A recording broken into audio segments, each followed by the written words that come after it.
I want to start by saying today that I'm not here to convince you why early childhood care and learning is important for our kids, or share evidence about that. There's a lot of that, and we can all access and read that. But I'm here to tell you a story about a young mother and her 2 kids navigating their childhood in the Syrian war. A story about my sister, and how can we prevent what happened to her and her kids from happening again to children and their families in crisis.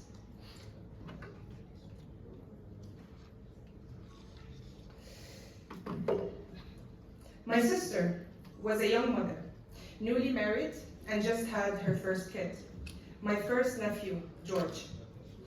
She was ambitious, career-driven, a 26-year-old, and already head of department. And my nephew was a super healthy, smart, and happy kid. But one night, everything changed, and the war has started in Syria. It kept escalating very quickly. From shouts, to guns, to missiles, to bombs, to death and displacement. And our home was no longer safe. And my sister and my nephew had to flee to a safer area. They were displaced multiple times, 4 times in 4 years to be exact. From an ambitious head of department, she became a depressed and anxious mother. And my nephew went from being happy and joyful to become lonely and traumatized. He lost his toys, his friends, his bed, and his childhood.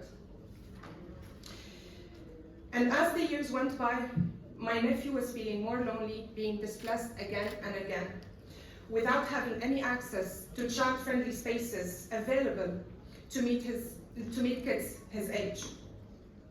And my sister was adamant that she's not going to have another child under these circumstances. But when she got a job, she was helping other displaced families like hers. She felt a bit more settled, and she finally listened to my nephew's wishes. And she got him a new friend, my niece Jessie.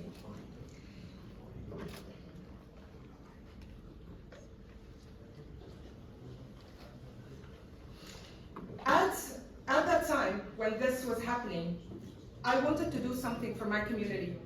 So I was working and volunteering with displaced families like mine.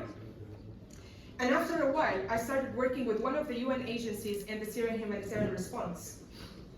And the more time I spent working and speaking to the families in the camps, the more I realized that our interventions were not really meeting and matching the needs that these families wanted.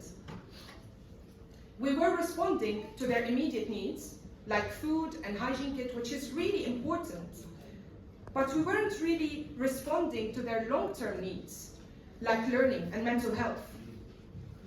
We were unintentionally creating dependency rather than independence, and there was barely any access to early learning opportunities or preschools for kids, so they can go there, while parents can go learn new skills and job hunt and make their own living.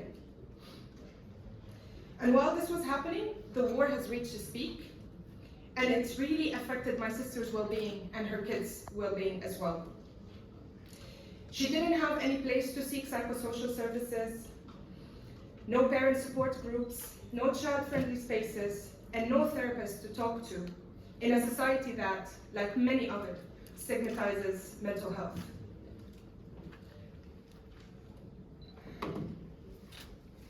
Her kids were the only thing that kept her moving forward, and she was determined to make a positive change.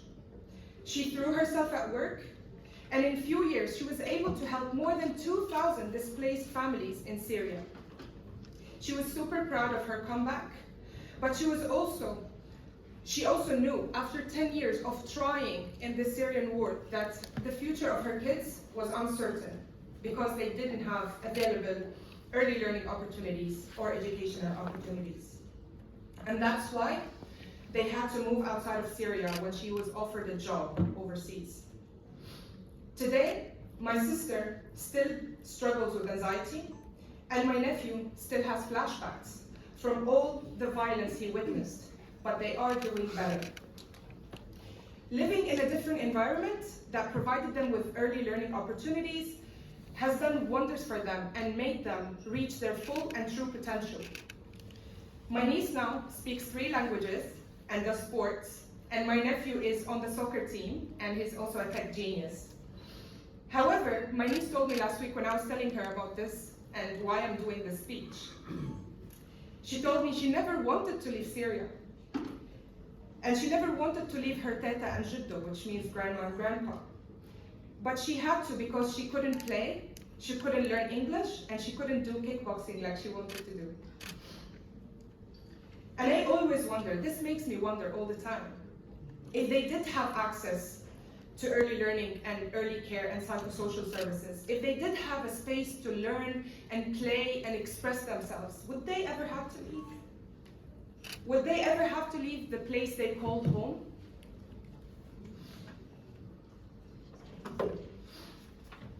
I know that the story of my sister is not unique. I know it has happened more than 36 million times. 36 million is the number of displaced children globally, whether they are refugees or internally displaced, due to conflict and natural disasters. And just like my niece was born at war, I know that there's 1.5 million kids who are born in displacement and refugee settings just in the last 3 years alone. We all know that this number is not going to stop. It will only increase. And we all know the long-term negative effects of stress and adversities on our children's mental well-being and growth in their future. And even if we stop all wars now, our war against COVID and climate change is still far away from being addressed.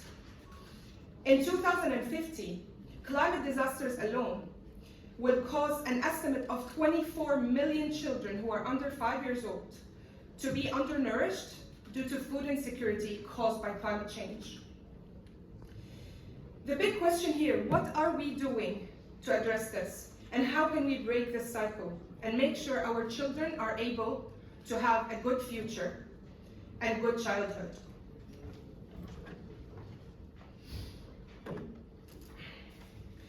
The global community, including our network, the Moving Minds Alliance and INEE, the Interagency Network for Education and Emergencies, have been working for years and still working to get more evidence about early learning and early childhood development in emergencies, and we're trying to use this to influence policies, to influence our interventions, and to leverage the funding.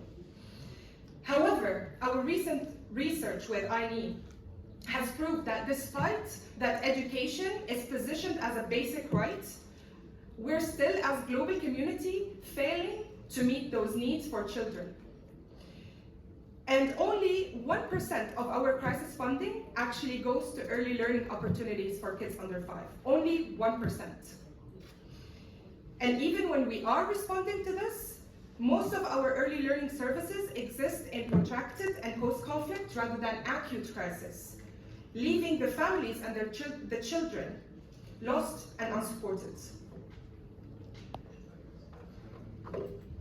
And that's why, to bridge the gap between the needs and the services provided, the first thing we need to do is that we must invest in more high-quality services for young children and toddlers in both acute and protracted crisis, and make sure we're intervening early enough to mitigate those negative effects of stress and adversities on our children and their families.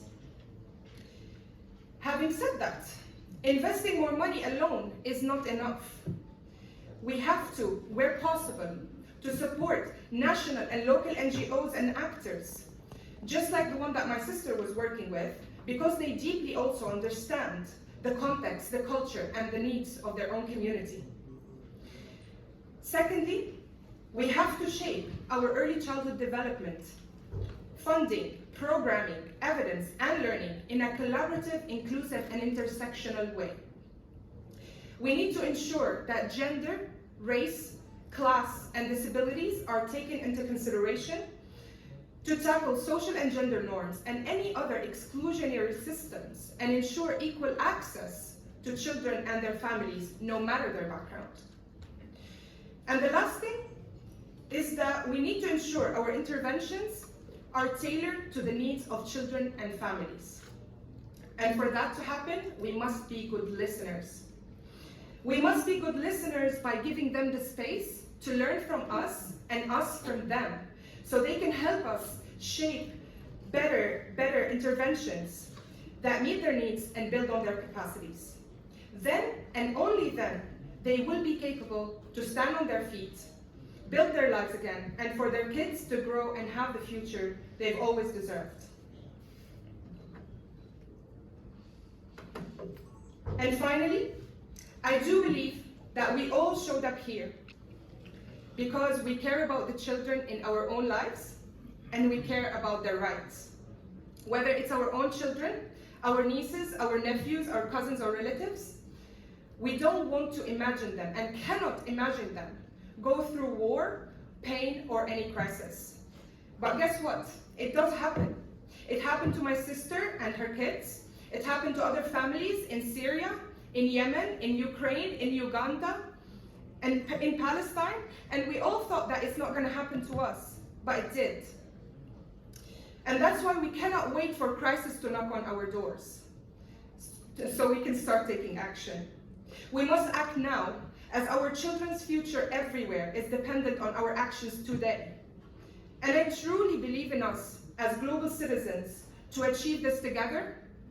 And I truly believe that we can make a positive change for the children in my country, Syria, in your countries, and in every country around the world. Thank you.